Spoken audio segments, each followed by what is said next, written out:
বিশ্বজুড়ে এখন আতঙ্ক ছড়াচ্ছে মাঙ্কিপক্স বা এমপক্স সংক্রামক এই রোগ নিয়ে বেশ সতর্ক অবস্থানে বিশ্ব স্বাস্থ্য সংস্থা WHO।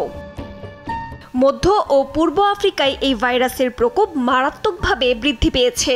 মাঙ্কি ভাইরাসের বেশ কিছু উপরূপ দ্রুত হারে মানুষের শরীরে সংক্রমিত হচ্ছে।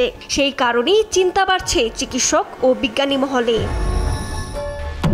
প্রথমে এই রোগ শনাক্ত হয় আফ্রিকার দেশ কঙ্গোতে। এরপর ওই মহাদেশের বুরুন্ডি, উগান্ডা, রুয়ান্ডা, কেনিয়া হয়ে এই রোগ ইউরোপেও চলে যায়। শনাক্ত হয় সুইডেনে। এমনকি মাঙ্কিপক্স পাওয়া গেছে এশিয়ার দেশ পাকিস্তানেও। আফ্রিকায় আক্রান্তের সংখ্যা এরই মধ্যে ছাড়িয়েছে 18,000 ও মৃত্যুর খবর পাওয়া গেছে 500-রও বেশি। আফ্রিকার centre for disease control and prevention জনস্বাস্থ্য জরুরি অবস্থা ঘোষণা করেছে। করোনার পর মাঙ্কিপক্স বা এমপক্স গোটা বিশ্বে তাণ্ডব চালাতে পারে বলে আশঙ্কা প্রকাশ করেছে WHO। সংক্রমণের মাত্রা ক্রমাগত বাড়তে থাকায় জরুরি অবস্থা জারি করেছে এই সংস্থাটি। 2022 সালের পর মাঙ্কিপক্স নিয়ে দ্বিতীয়বারের মতো এই সতর্কতা জারি করল সংস্থাটি।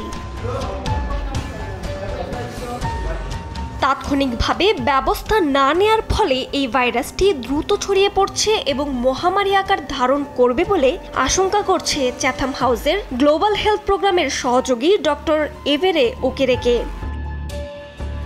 এছাড়া এমপক্স সংক্রমণ যেন না ছড়ায় বিমানবন্দর ও অন্যান্য প্রবেশপথে সাবধানতা অবলম্বনে কার্যকর ব্যবস্থা ও নির্দেশিকা জারি করেছে পাকিস্তান সহ ঝুঁকিপূর্ণ দেশগুলো।